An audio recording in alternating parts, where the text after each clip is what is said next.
Hello again, Taylor County. I'm Alex Renman with Unleashed Tiger, and I'm here with George Abel, running for the 49th District of the House of Delegates, state of West Virginia. Correct. George, thanks for coming on the show. Thank you for having me, Alex. And it's nice to be here at the Mother's Day Shrine in Grafton. It's a beautiful building here. It is. My second time in here, and it's a lot of history in here. It's beautiful. Yeah, it's a real gem of our community. It's fantastic, and I want to thank them for letting us come here again and do this. It's been great. Let's start things off just by, talking about what are you're out there, you're campaigning. What are you hearing most from the constituents you've been talking to?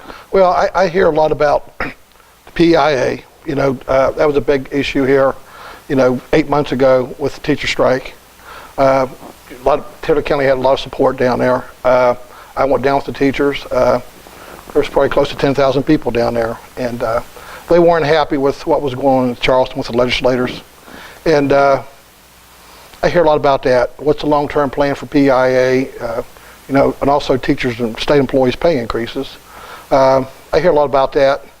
I hear a lot about the roads here in Taylor County. Taylor County supported the bond money, the bond for bond money for new construction of new roads here in the county. And excuse me, I think Taylor County was somewhere like 53 or 54th in appropriation for that bond money for the county, and it's for new construction, of course. And I haven't seen a whole lot of new construction here in the county. I've seen some information from District 4. I think there's going to be a couple new streets done here in the county, but beyond that, it's not a whole lot, and that's discouraging to me because they put an increase on your inspection and your license for those. And a lot of people in this county, minimum wage jobs, and I feel that minimum wage job is hard enough to make it on a minimum wage job. Now you have to pay these additional funds to take care of these things in Charleston, and I think the money needs to be appropriated better. I think it needs to be directed where everybody gets something from, and not just to select the counties where you have a large population of people. Charleston, Morgantown, some of those areas you'll see a lot of construction going on. New adding a lane to Interstate 79. We're not getting into those things down here, and I think we're widening 250, 119, ditching some of those areas, cutting some of the overbrush that's over the roads.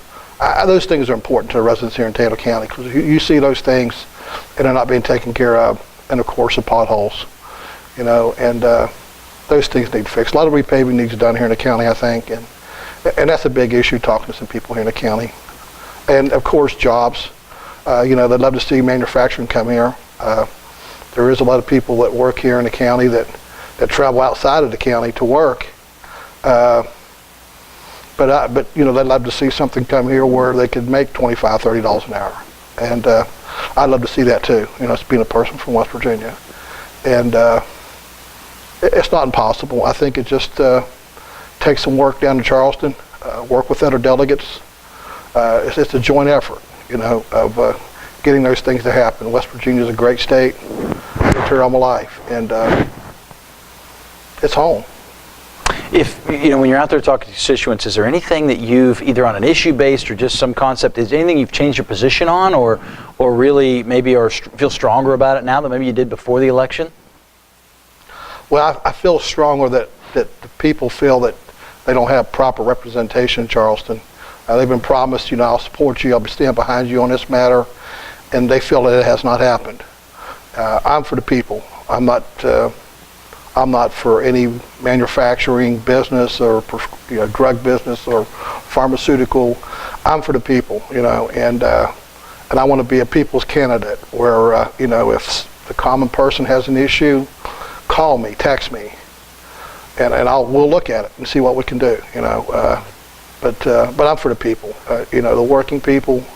I know when we say working people, you look at prevailing wage and right to work.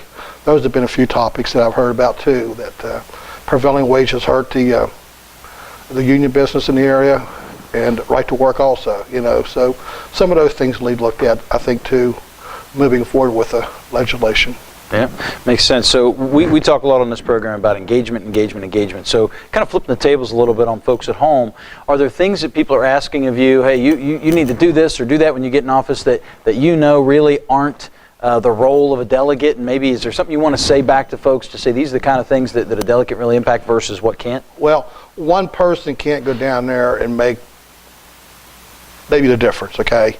You have 100 delegates there, and you have to work with those other delegates to get legislation passed. It's a joint effort. It's networking. You have ideals, and you share those with the other legislators, and you get done what needs to be done for the county and for the state. But just a lot of people say, well, what can one person do? One person can make a difference to an extent, going down and fighting for your beliefs. But as far as one person's vote, it's not going to make the difference. Hey, I'm going to go down and vote to do this every time. It doesn't mean it's going to happen. You have to have support from the other delegates, but you also need to go down there and voice your opinion of what the people of Taylor County want, and what they deserve. Well, people are probably at home tired of hearing me say this, but a republic is not a spectator sport. So, it involves the public. The republic is the public, right? And we have to be educated. We have to be engaged. So if you're able to win this election, what would be the single most important thing that you would ask of the constituency to help make that term a success? I would ask them to communicate with me. What do you want? What do you want to see done? What do you want for this county? Because there's various things comes up. There's bills that'll be passed in this legislation that may not affect Taylor County. It may affect the southern part of the state or the eastern panhandle. But communicate to me what you want to see done. I know one of the examples would be that state employees pay increase, PIA. That covers the whole state. But there's other things that I think that needs done for Taylor County. This is District 4 with the roads up here, and it consists of 7 counties. And there's 15 delegates in those 7 counties. We have to join together to get something done here for the roads in Taylor County. And that's something that, a group of 15 delegates that can do, put some pressure on District 4 to put more money into this area up here to get some things done. So just the things you mentioned already, PAA, roads, jobs, all those things, this is hard. Public service is difficult. So George, why, what's driving you to face this challenge? Well, I'm born and raised in West Virginia. Got a kind of a heartbreak story of how I got, into this world. I'm not going to share that at the moment, but I'll share that later, I believe. I've been born and raised here. Was born probably 15 miles from here in a little town called Whitehall. Born at home, and went to school here. Raised my family here in Marion County, and I worked with the company I'm with for 38 years. Met a lot of people here in West Virginia. We've employed a lot of people. A lot of people came and gone, and also met a lot of manufacturing people that do manufacturing here in West Virginia. We haul a lot of product for them, and you see some of the things that's happening out of the state of West Virginia, the manufacturing jobs that's out of this state, and you kind of wish that we could have more of that here in West Virginia. We have hard-working people here in West Virginia. You talk to people out of this state, and I've met people in Florida, North Carolina, Georgia. Where are you from? West Virginia. Wow, you got some great people from West Virginia. We have several people from West Virginia working for us, and they're hard-working people.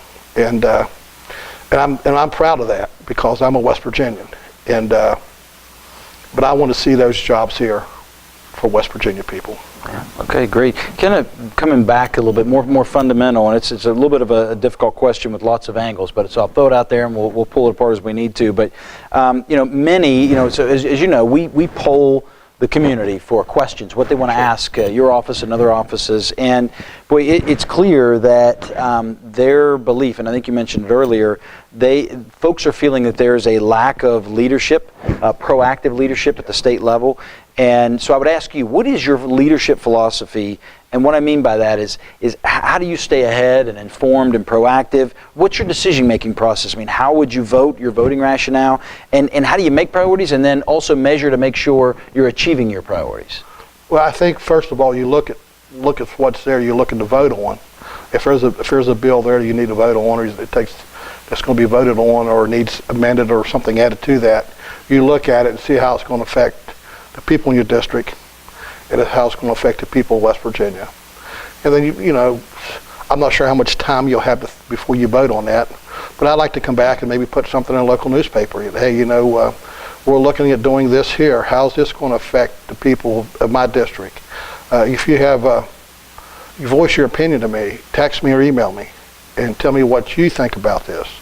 You know, I want to be the voice for the people. You know, and it's not what George wants to do; it's what the people of my district wants to do. Gotcha.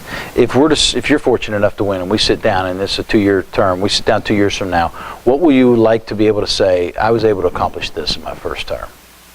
I would like to be able to say that after 2 years, I stood behind the people of Taylor County and the people of West Virginia and done what's right for the people, not any organization or lobbyist group, for what the people want. And you know, that's the working people of West Virginia, changing some things to make it better for them. You know, maybe burden some of the tax that's on the people in West Virginia, and say, hey, you know, George went down to Charleston in the last 2 years. He fought for the people of West Virginia and Taylor County. Great. What do you see as the biggest challenge for whoever will win this office? I think it's bringing respect back to the legislator. You know, you look at the justices, you know, the impeachment process there. You know, you hear some things about the Secretary of State, you know, letting some people go and he being sued. You know, it's really, you know, gave the state a black eye to some extent. You know, talked to some people out of state and they say, man, what's going on down there, you know, and, you know, just unfortunately some things have happened. I think people don't take their job serious. I think you need to bring respectability back to the state. And I think you do that by representing the people of the state, not representing yourself. Gotcha. You know, obviously you're the challenger, and so what would you say has been the incumbent's biggest successes and also their biggest failures? Well, you know, I don't know Amy personally. I've just heard some things. You know, I've heard that, you know, Amy's not stood behind the people that she promised that she'd stand behind. You know, labor in a school personnel. Success. I'm not sure. I'm not sure what you know. Some things that I'm not sure what I can say. Be honest with you, successfully that I've heard or anyone said it's, you know, they were happy with what she did. Gotcha. So as I'm a voter and I go to the booth on election day or in early voting, why do I pick George Abel? You pick George Abel because George Abel has not been to Charleston. Amy Summers has been to Charleston for 4 years. And if you feel Amy Summers has done a great job for you the last 4 years, I'd vote for Amy Summers. But if you want something different, you want someone that's going to stand behind you and support the people of Taylor County in District 49, you vote for George Abel. Right, George Abel, 49th District. This concludes part 1. Stay with us and we'll be back for part 2. Thanks, George. Thank you, Alex.